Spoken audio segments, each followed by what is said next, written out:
toutes et à tous, bienvenue dans ActuCoude, voici les titres.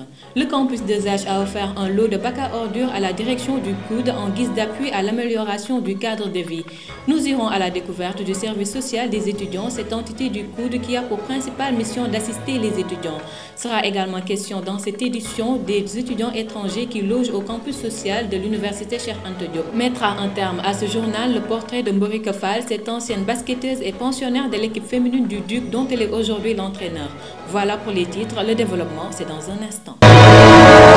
Comme je le disais dans les titres, le collectif d'étudiants Campus 2H avec à sa tête Mamadou Sen alias Colonel a décidé de venir en appui à la direction du COUD dans le cadre de l'amélioration du cadre de vie. Ceci à travers des actes concrets comme ce don de bac à ordures. C'est un reportage de Kadiata Sow. C'est à l'entrée de la direction du COUD que s'est tenue la remise symbolique des 20 bacs à ordures offerts par le groupement d'étudiants dénommé Campus 2H. Ces derniers ont pour objectif de montrer une autre facette de l'étudiant. Le Campus 2H, c'est le mouvement des étudiants artistes de l'université Cheikh Anta Diop et qui ont comme concept l'étudiant modèle. L'étudiant modèle, cela veut dire l'étudiant qui voit autrement les choses.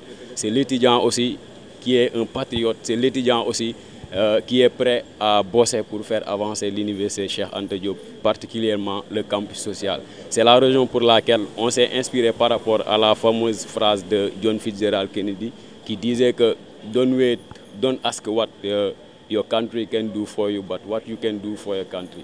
Nous aussi, on a jugé nécessaire qu'on doit faire quelque chose pour le Sénégal.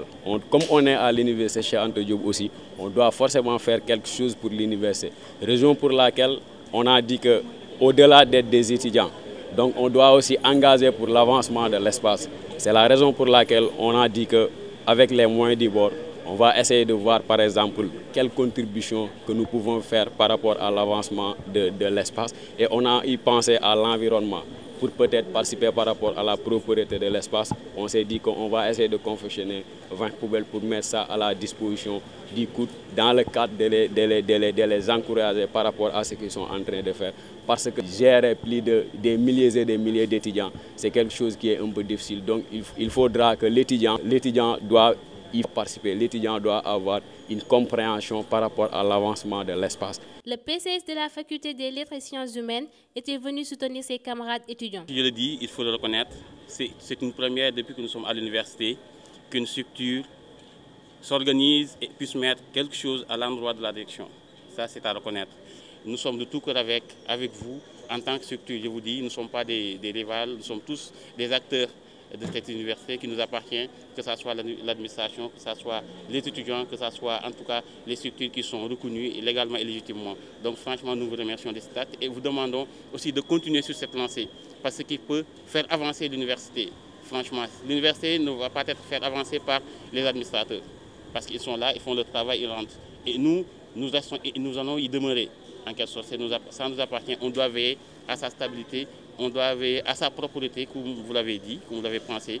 Et franchement, là, ce que j'avais à dire par rapport à cet acte aussi noble, et vous remercier infiniment, je vous remercie.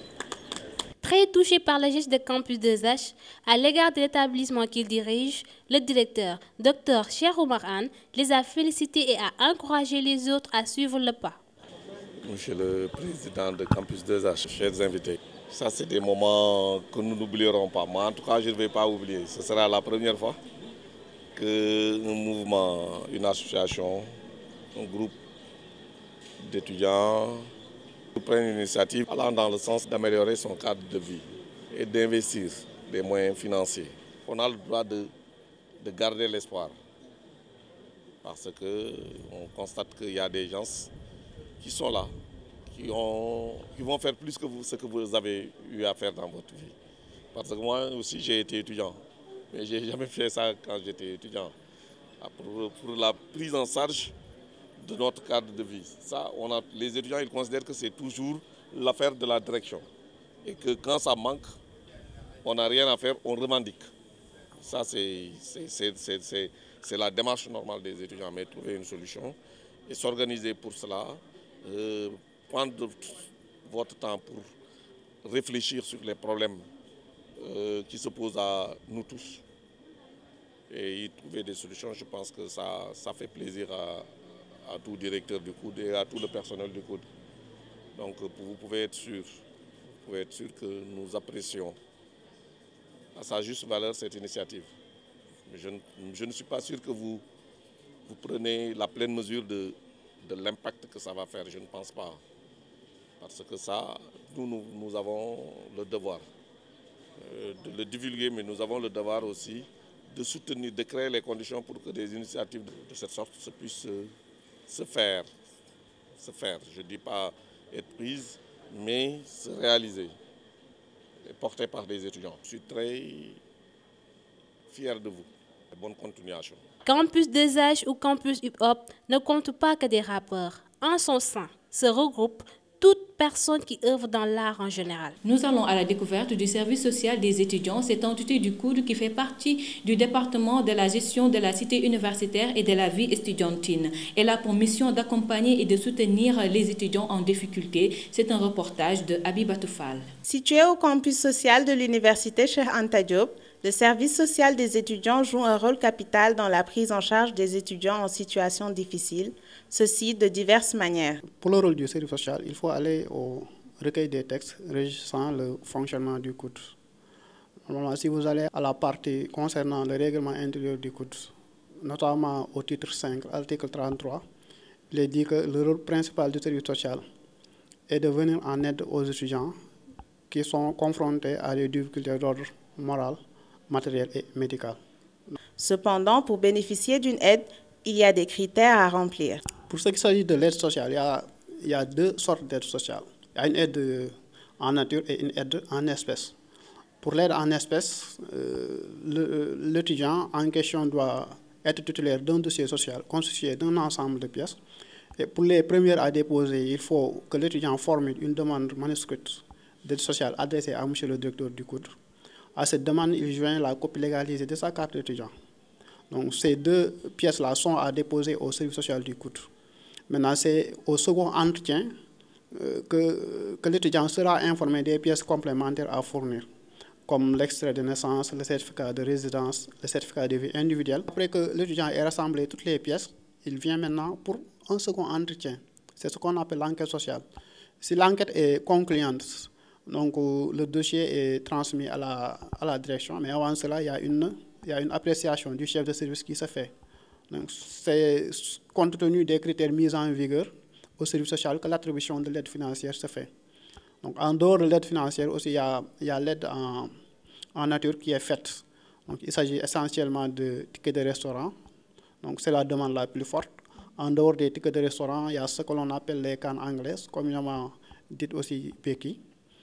On aide aussi les étudiants médicalement à se faire prendre en charge. Par exemple, un étudiant qui a des difficultés pour honorer le paiement de ses frais médicaux, soit dans un hôpital de la place qui n'est pas agréé par le COUD ou bien à l'étranger, on peut, en sa faveur, faire un rapport à transmettre au directeur du COUD. Et si le rapport est concluant, le directeur peut lui accorder une certaine aide lui permettant d'aller se faire soigner. En dehors de cela aussi, il y a l'accompagnement psychosocial. Par exemple, les étudiants qui sont confrontés à des problèmes d'adaptation, à des problèmes d'existence à l'université, ils peuvent venir consulter les assistants sociaux. Et ensemble, le travail qui sera fait permettra à l'étudiant de surmonter ces difficultés-là. Très bien structuré, le service social des étudiants ne désemplit pas. Au service social des étudiants, il y a deux sections. Il y a une section administrative et financière. Il y a une section technique. La section technique est composée de travailleurs sociaux. Donc, ce sont des assistants sociaux qui prennent en charge les étudiants. Au niveau de la section administrative et financière, il y a un chef de section aussi qui se charge de certaines démarches concernant les procédures administratives liées à l'acquisition de matériel ou bien de logistique. Et aussi concernant la gestion des questions financières, c'est lui qui s'en charge intégralement. Il y a le chef de section, il y a son équipe aussi qui l'accompagne. Dans cette section, il y a le bureau accueil et orientation. Donc, c'est un bureau qui s'occupe de l'orientation des étudiants. Il y a un volet uniquement, exclusivement réservé aux étudiants handicapés. On les accompagne dans le cadre du logement. Donc, il y a chaque année un quota social qui leur est destiné. Et sur la base, ou bien en fonction de la discrimination positive, nous aidons ces étudiants handicapés, soit physiques, ou bien les étudiants grands malades, à bénéficier d'un logement, un peu pour leur faciliter les problèmes de déplacement, compte tenu de leur handicap. En dehors de cette activité aussi, on participe à l'encadrement des associations. Donc, pour les structures qui veulent être informées concernant des procédures administratives ou bien l'obtention d'une reconnaissance, ils viennent souvent au service social et demander les informations liées à ça. Et les associations aussi procèdent à l'information concernant ce domaine-là. Dans le cadre du partenariat que nous menons aussi avec certaines structures, nous aidons les étudiants à bénéficier de bourses d'études. Donc c'est une forme de subvention qui leur permet de bénéficier d'une formation, soit quand ils sont à l'université ou bien lorsqu'ils ne sont plus à l'université. Donc c'est la subvention qui est accordée par une ONG de la place, par notre intermédiaire, qui leur permet de suivre leur formation post-universitaire ou bien lorsqu'ils sont à l'université. Cet étudiant faisant la queue se dit satisfait du travail abattu par le COUD pour leur venir en aide. C'est plus ou moins acceptable, d'autant plus qu'on a affaire à des milliers et des milliers d'étudiants qui sollicitent couramment leur aide. Bon, il est difficile de parvenir à 100 les sollicitations qui sont souvent revendiquées ici au niveau du COUD.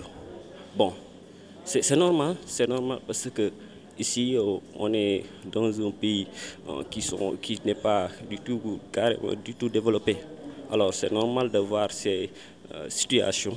Bon, mais quel que soit Alpha, on gère.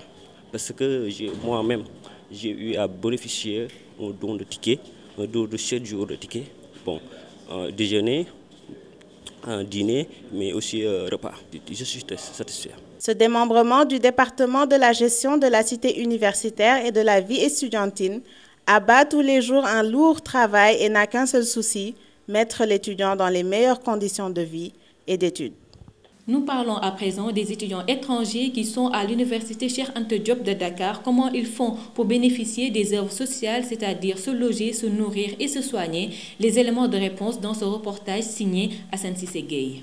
Venant de pays différents, les étudiants étrangers ont fini de s'intégrer à l'université de Dakar. Ces derniers, envoyés par leur ambassade ou venus par eux-mêmes, ont un quota qui leur est réservé. Mais pour y accéder, il y a une procédure à suivre. Au moment de la répartition des lits disponibles, il y a un quota qui est réservé aux étrangers. Alors ce quota est réparti en fonction des pays. Cette année, par exemple, nous avons, je crois, un quota de 150 lits à répartir aux différents pays. Maintenant, pour en bénéficier, on fait une répartition suivant les demandes, parce que les ambassades nous envoient les demandes des étudiants à prendre en charge. Donc nous faisons une répartition sur la base de ces demandes. Donc en fonction des lits disponibles, donc nous faisons la demande, la répartition. Et pour les étudiants étrangers, boursiers de leur État, c'est leur ambassade qui paye la contribution de 250 000 francs au COUD. Donc il y en a aussi qui viennent à titre personnel, qui s'inscrivent à l'université de Dakar. Ils viennent formuler des demandes pour le logement. Donc la prise en charge, elle est totale, quoi. Donc le logement y compris. Quand on dit prise en charge, c'est le tout. C'est pour bénéficier de l'ensemble des prestations du COUD, quoi. Donc il y a l'hébergement, la restauration, le médical et tout, quoi. Donc c'est une prise en charge totale. Dès que vous payez les 250 000 francs au COUD, vous êtes bénéficiaire des œuvres, comme les Sénégalais. Maintenant, pour les lits, c'est selon le nombre de lits disponibles, quoi. Le quota des étudiants étrangers m'est alloué par le chef du service de l'hébergement, M. Ndoye, Abdou Ndoye. Ensuite, je les convoque. Ils viennent, ils me présentent la liste envoyée par l'ambassade en collaboration avec, bien sûr, le chef du service de l'hébergement. Et ensemble, nous fixons la date de la codification. Ceci n'est pas le cas pour certains qui ont une convention avec le Sénégal. Toujours dans le cadre de la prise en charge des étrangers. Pour le cas des Marocains, par exemple, c'est un cas d'exception parce qu'il y a un accord de coopération entre les deux États. Donc, eux, ils ne payent pas la contribution. C'est le cas aussi, par exemple, des étudiants en Mauritanie. En fait, tous les pays qui ont signé des accords de coopération avec le Sénégal, leurs étudiants ne versent pas la contribution. Mais ils sont pris automatiquement en charge, quoi. C'est le cas, par exemple, à l'inverse aussi, il y a le cas des Sénégalais. Quand des Sénégalais vont dans ces pays aussi, ils sont automatiquement pris en charge par ces États, quoi. Donc c'était aussi par rapport à ça, quoi. Ce n'est pas toujours facile pour le COUD, car parfois certains pays ne remplissent pas leur part du contrat. Je rencontre particulièrement des problèmes avec les étudiants nigériens et les étudiants burkinabés. Parce que eux, à chaque fois qu'ils se présentent, ils doivent des reliquats au COUD. Donc je confisque les conventions. Après les avoir fait signer, je confisque les conventions jusqu'à régularisation de leur paiement. Pour certains étrangers, l'ambassade ne paye pas directement. Souvent, il y a des étudiants qui demandent la somme, qui encaissent la somme personnellement pour se prendre en charge. Alors, et ensuite, ils viennent chercher à loger au COUD ou bien à manger dans nos restaurants. Ça pose problème. Parce que si l'ambassade paye, l'étudiant est automatiquement pris en charge, quoi. Mais souvent, certains étudiants boursiers de leur état, eux, ils disent qu'ils ne veulent pas loger au COUD, ils ne veulent pas de chambre, ils ne veulent pas manger dans un restaurant. Alors l'ambassade leur donne la somme de 250 000 francs et ensuite ils viennent jongler dans nos restaurants, quoi, si vous permettez le terme, quoi. Ce qui fait que, malheureusement, le COUD ne délivre plus de cartes du COUD, que ce soit les étrangers ou les nationaux. Ça aussi, ça rend le contrôle très difficile, hein, surtout pour l'accès au niveau des restaurants. C'est un peu difficile, quoi. Ces étudiants étrangers, étant devenus un nombre assez conséquent au sein de l'UCAD, bénéficient tous des œuvres sociales au même titre que les étudiants sénégalais. Nous en arrivons au portrait du jour qui s'intéresse à Morika Fall, cette ancienne basketteuse qui n'est plus à présenter. Elle a évolué au Duc tout au long de sa carrière. Elle est aujourd'hui le coach de l'équipe féminine. C'est un portrait signé Mohamed Dia. Native de la ville de Saint-Louis, Morika Fall est l'une des basketteuses les plus connues, mais aussi l'une des plus talentueuses de sa génération. Habitant à 2 pas du terrain de basket Joseph Gueye dans la ville du Nord, c'est de là que lui est venu son amour pour la balle orange. Pratiquement toute ma famille joue au basket. Même mon papa, mes grandes sœurs, mes frères. Et j'habitais à 2 pas du stade Joseph Gueye de Saint-Louis. À chaque fois que je sortais de mon école, j'allais directement au stade. Au lieu d'aller apprendre mes cahiers, j'allais à l'entraînement avec Feu Mbaye Gueye, qui m'a appris et qui a appris pratiquement beaucoup de gens qui sont actuellement à Saint-Louis. C'est à cause de Mbaye Gueye qu'on aime ce sport. Mais je venais accompagner mes grandes sœurs qui jouaient au basket au réveil de Saint-Louis. Et après, j'ai eu l'amour. Je ne pouvais plus rester une journée sans aller au stade Joseph Gueye et apprendre à jouer au basket. Reine du basket en 1993, des trophées Morika en a remporté avec le Duc comme avec l'équipe nationale. J'ai presque tout gagné au Sénégal avec le Duc. J'ai appris à jouer à Saint-Louis, mais j'ai gagné mes trophées avec le Duc. Pratiquement, je ne peux pas dire qu'il n'y a pas un trophée ici au Sénégal que je n'ai pas gagné. Il n'y a pas de trophée en Afrique que je n'ai pas gagné avec le Duc. J'ai été 3 fois championne d'Afrique des clubs avec le Duc. J'ai gagné championnat, Coupe du Sénégal. Avec mes coéquipières comme Antassi, comme Femme Fall, comme Teguenya, comme Madame Thiam de Assoussar qui est actuellement au niveau de Clodel, on a eu à faire 5 ans sans rien perdre. Grand chelem pendant 5 ans avec le Duc. Donc j'ai été reine en 1993. J'ai été meilleure joueuse, meilleure marqueuse. Machallah, grâce à Dieu, tout ce que je voulais, je l'ai eu en tant que joueuse. Devenue coach du Dakar Université Club en 2014, Morika Fall est fière d'en arriver là. Le directeur technique Maguette Diop, qui est à l'université, qui est le directeur technique, qui est l'entraîneur du Duc au moment où je jouais, a tout fait pour que je vienne derrière lui. Et il m'a même imposé d'avoir mes diplômes que j'ai eus grâce à l'université, parce que le Duc, c'est d'abord l'université. Quand j'ai eu mes diplômes, il m'a amené auprès de lui en tant qu'assistante au niveau des filles. Pendant 4 ans, j'ai étudié, j'ai beaucoup appris avec lui au niveau du Duc. Quand il a voulu aller se reposer, parce qu'il était un peu fatigué, il m'a proposé au niveau du Duc comme entraîneur titulaire. Et c'est ce que l'université a apprécié. Et toute l'université, tout le COUD m'ont aidé jusqu'à présent, jusqu'au moment où je suis en train de tout faire pour gagner. Dieu nous a beaucoup aidés, parce que je ne dis pas moi, je dis nous, parce que c'est toute l'université qui sont derrière nous pour qu'on puisse gagner. Et ce qu'on a fait la dernière fois, on a pu gagner le championnat et amener ça au niveau de l'université pour remercier le directeur du COUD qui a tout fait pour nous soutenir. Coach pétri de qualité, ses collaborateurs témoignent. C'est un honneur parce que je peux dire que je ne suis pas la seule personne qui a eu la chance de la côtoyer ici. Mais je fais partie de ces personnes qui ont eu un vécu avec elle. Parce que Mberika, je l'ai connue dans les années 90. Donc, banalement, ça fait presque 27 ans que je côtoie la dame. Donc, je l'ai vue jouer, je l'ai vue joueuse. Et aujourd'hui, je la vois en tant qu'entraîneur. Vous savez, c'est l'une des basketteuses les plus populaires du Sénégal, Mberika Fall. Elle avait cette particularité d'être une dame très populaire.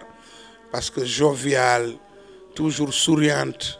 Donc, elle avait fini de mettre autour d'elle tout le gratin du basketball sénégalais, de par sa discipline, son comportement, son éducation, vraiment son sens de la solidarité, avait fini de faire de cette dame-là une dame exceptionnelle. Aujourd'hui, l'environnement dans lequel baigne Mberika est un environnement exceptionnel. Elle est aidée en cela par tout le monde. Elle a sa capacité d'écoute. Ce n'est que le début. Elle a beaucoup de choses à apprendre. Le basket évolue à une vitesse exponentielle. Le témoignage que je ferai sur Mberika ne sera pas long, car elle représente une grande sœur pour moi. Je ne dois donc pas prendre la parole après elle. Mberika était ma grande sœur quand on jouait ensemble en équipe.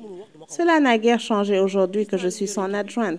Tout ce que je pourrais dire d'elle est sincère. Ce sont des propos que je pense vraiment. J'adhère à sa façon de gérer l'équipe du Duc, même si j'ai rejoint le staff depuis peu. Je retrouve vraiment en elle la démarche de Maguette Diop, notre coach de l'époque. Mberika, c'est une sœur, et moi j'ai eu à jouer avec elle, donc je pense que ça sera un plaisir de témoigner pour elle. On a joué ensemble depuis mes débuts au niveau du Duc. Elle a déjà été une coéquipière exemplaire, une sœur, une battante, et elle était tellement positive que moi ça a été un plaisir de jouer avec elle sur les bancs comme coach. En tant que coach, elle nous motive.